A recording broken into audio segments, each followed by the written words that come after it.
Imagine this. One simple question is asked, and suddenly your mind goes completely blank. That's exactly what we're going to fix today. Welcome, everyone, to Speak Like Leader, your space for improving English and speaking with confidence. I'm James. And I'm Zoe. Today's topic is something almost everyone struggles with: thinking fast and responding smoothly in conversations. And trust me, if you've ever frozen mid-sentence, you're definitely not alone. Before we begin, we've prepared a free PDF for you with exercises to train your quick thinking skills. It includes key takeaways, comprehension questions, and grammar practice to boost your confidence. Plus, we've added intermediate vocabulary and phrases from today's episode to help you sound more natural. And later, Charlotte will break them down in the vocabulary section so you can actually use them in real life. All right, Zoe, let me ask you something. Why do you think quick thinking matters so much in communication? Oh, I've got a perfect example. Imagine a job interview. You know the answer, but suddenly your mind goes completely blank. That awkward silence where you say, let me think, even though you actually know it. Exactly. And by the time you remember, the moment is already gone. That hesitation can really change how people perceive you, even if you're fully qualified. Studies even show that people who respond quickly are seen as more confident and capable. And it's not just about speed, it's about clarity and confidence together. But here's the real question. What actually stops us from thinking fast in conversations? Right. Speaking fast doesn't mean speaking better. Think of it like driving.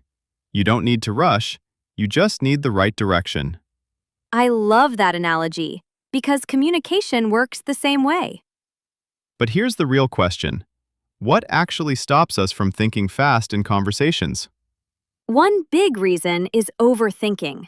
We try to build the perfect sentence in our head before speaking. And by the time we're ready, the moment is already gone. Another reason is fear of mistakes. I remember when I was learning Spanish, I used to hesitate all the time. Because you didn't want to sound wrong or silly, right? Exactly. But mistakes are actually part of learning. Then there are mental blocks, when your brain just freezes under pressure. Like when someone asks, "What's your favorite movie?" And suddenly, nothing comes to mind. And if English isn't your first language, the words sometimes just don't arrive fast enough. But don't worry, that's exactly why we're here. Because we're going to train your brain to respond faster and speak smarter. All right, Zoe, let's talk about something interesting. Have you ever noticed how your brain suddenly becomes loading at the worst possible moment? Oh, absolutely. It's like my brain is on Wi-Fi from 2005, super slow when I need it the most. That's a perfect way to describe it. One of the biggest reasons this happens is overthinking. Yes, people don't just think, they over-edit their thoughts like they're writing a movie script before even speaking. And by the time they finish perfecting the sentence in their head, the conversation has already moved 3 topics ahead. Exactly. It's like trying to reply to a text message that was sent 5 minutes ago while everyone has already changed the group chat topic. Another major reason is fear of mistakes. People think, if I say something wrong, it's the end of the world. But in reality, the only thing ending is the awkward silence, not your life. True. And honestly, most people don't even notice small mistakes. They're too busy worrying about their own. That's such a relief to hear. I wish I knew that earlier when I was learning languages. Then we have mental blocks. When someone asks you a simple question like, "What did you eat today?" and suddenly your brain goes completely blank. And then you stand there like, I think I had food? Exactly. It's funny, but also so real.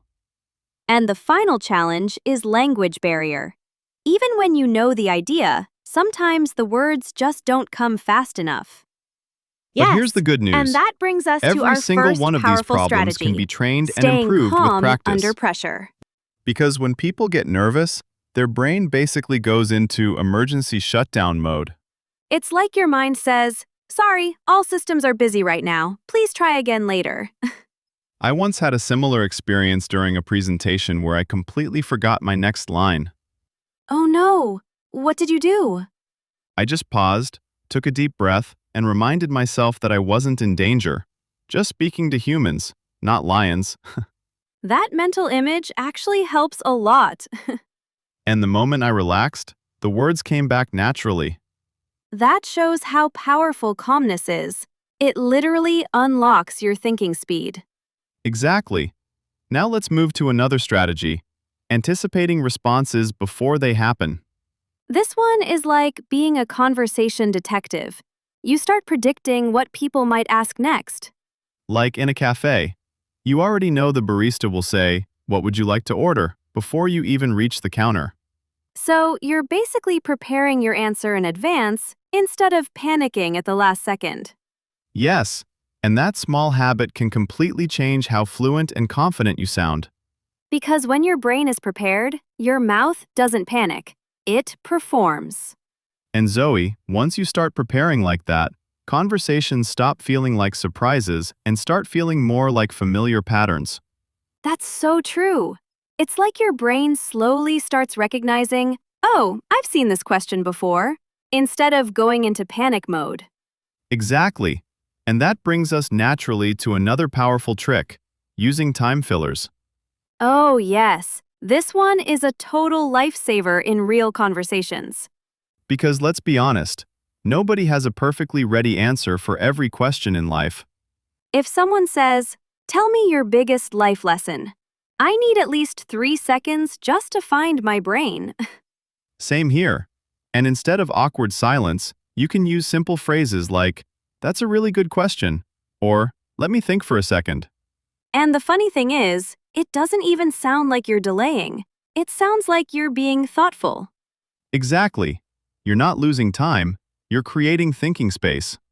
I once forgot someone's name completely, and instead of panicking, I said, oh, I remember you from, and just prayed my brain would cooperate. Did it work? Surprisingly, yes. My brain finally woke up halfway through the sentence. That's the power of fillers. They give your mind a small runway to take off. I love that. A runway for thoughts. That actually makes so much sense. Now let's go one level deeper. Paraphrasing. This is one of my favorite techniques. Same here. Because instead of rushing to answer, you simply repeat or rephrase the question in your own words. For example, if someone asks, "What do you think about this project?" you can say, "This project. I think it has a lot of potential." And in that tiny moment of repetition, your brain quietly organizes your thoughts. It's like pressing a mental refresh button without the other person even noticing. That's such a smart way to put it. And it also makes you sound more engaged in the conversation. Exactly. You're not just answering, you're actively processing. And now, let's talk about something many people forget: thinking in simple structures. Yes, because a lot of learners try to build long, complicated sentences in their head before speaking. And then everything collapses like a badly built house of cards.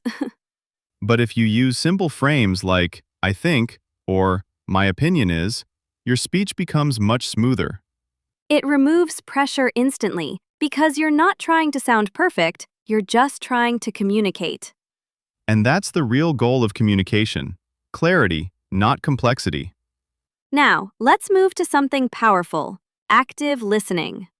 Because many people think quick thinking means speaking faster, but actually, it starts with listening better. When you truly listen, your brain already starts forming responses naturally without stress. And that's where everything starts to feel easier. Because when you are truly focused on listening, you're not scrambling for words. You're actually understanding the conversation deeply in real time. Exactly. It's like your brain stops multitasking and just says, okay, let me fully absorb this first, instead of trying to prepare 10 answers at once. And the interesting part is, when you listen actively, you naturally pick up keywords, emotions, and context clues that make responding much faster and more accurate. Yes, it's almost like the other person is giving you a map, and you just need to follow the directions instead of guessing where to go. I love that comparison, because without active listening, you're basically trying to answer a question you didn't fully hear, which is why people often freeze or say something random. And then later you think, wait, why did I even say that? Exactly. But when you stay present in the conversation, your responses become much more natural and less forced, almost like a smooth flow instead of broken pieces. And that brings us perfectly to something even more powerful, improvisation, which is basically training your brain to think without overthinking. Yes, improvisation is like mental agility training, where you stop planning every single word and instead learn to respond instantly based on instinct and understanding. It sounds scary at first, but it's actually fun once you get used to it, because there's no pressure to be perfect, just to keep going. One simple exercise is word association, where you hear a word and immediately respond with the first word that comes to your mind without stopping to analyze it. Like if I say apple, you don't think, you just say juice or fruit. And the idea is to train your brain to react faster than it can doubt itself.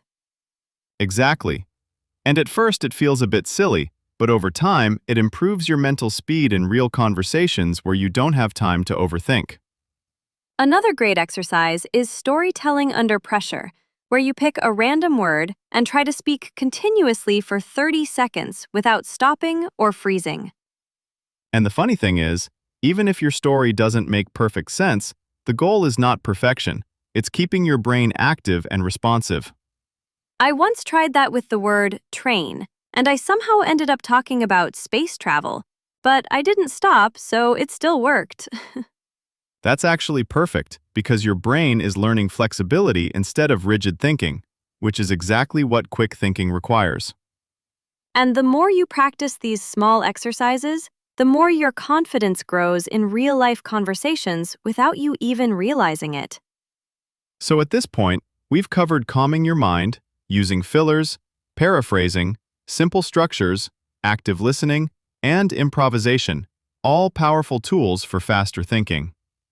And the best part is, none of these require you to be perfect. They just require you to practice a little bit every day and trust the process. Because quick thinking is not something you are born with, it's something you build step by step through experience and repetition. And honestly, once you start improving, conversations feel less like pressure and more like natural flow, which is such a freeing feeling. Absolutely. And now let's move into Charlotte's vocabulary section, where we'll break down some useful intermediate words and phrases from today's discussion. Over to you, Charlotte. Thank you, Zoe and James. Hello, everyone.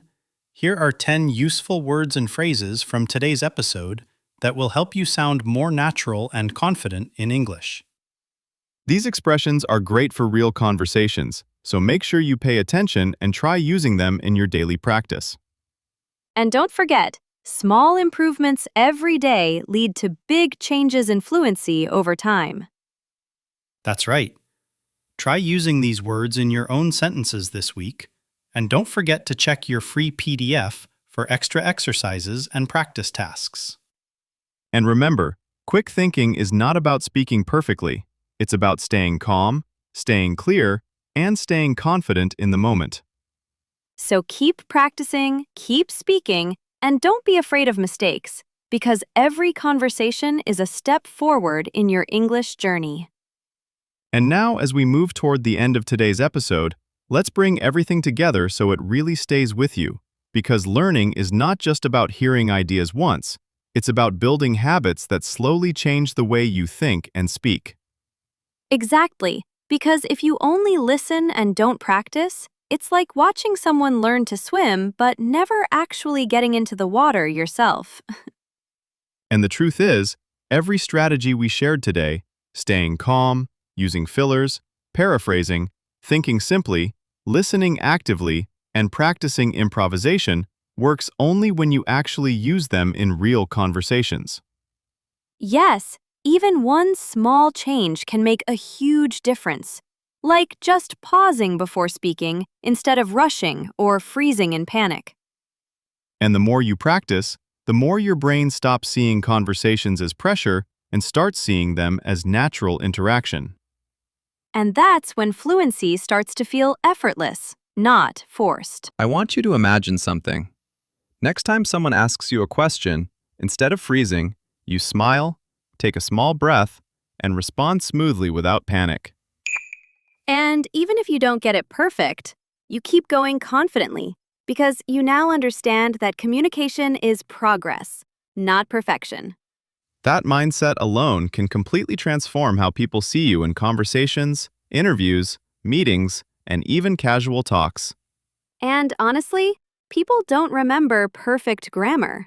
They remember confidence, clarity, and how comfortable you make them feel in a conversation. That's such an important point because real communication is about connection, not perfection. So if you take just one thing from today, let it be this. You don't need to think slower or speak faster. You just need to think smarter and stay calm. And now, before we end, let's remind everyone again. Quick thinking is a skill, not a talent, which means it can absolutely be trained with practice. Just like learning to ride a bicycle or play an instrument, it feels hard at first, but it becomes natural with repetition. So don't rush the process. Improve step by step and trust that your confidence will grow over time. And if you ever make mistakes, just laugh it off and keep going, because even native speakers make mistakes in conversations. Exactly. And sometimes those mistakes even make conversations more human and relatable. And now, we really hope today's episode helped you feel more confident about thinking and speaking in English. If you enjoyed this episode, don't forget to like, subscribe, and share it with someone who struggles with thinking fast in conversations. And if you're new here, welcome to Speak Like a Leader. We're here to help you grow your English step by step in a natural and enjoyable way. Make sure you also download the free PDF we mentioned earlier, because it's packed with exercises, vocabulary, and practice activities designed just for you. And try to practice at least one technique from today in your daily life, whether it's using fillers, paraphrasing, or simply staying calm under pressure. Because real improvement doesn't come from just watching, it comes from doing. And we believe in you. Every small effort you make is building your confidence for real conversations. So keep going, keep practicing, and don't be afraid to speak, even if it's not perfect yet. Because fluency is not a destination. It's a journey you walk every single day. And we're really happy to be part of that journey with you. Thank you so much for listening and spending your time with us today. We'll see you in the next episode, where we'll bring you even more practical English tips to level up your communication skills. Until then, stay confident, stay curious, and keep speaking English every single day.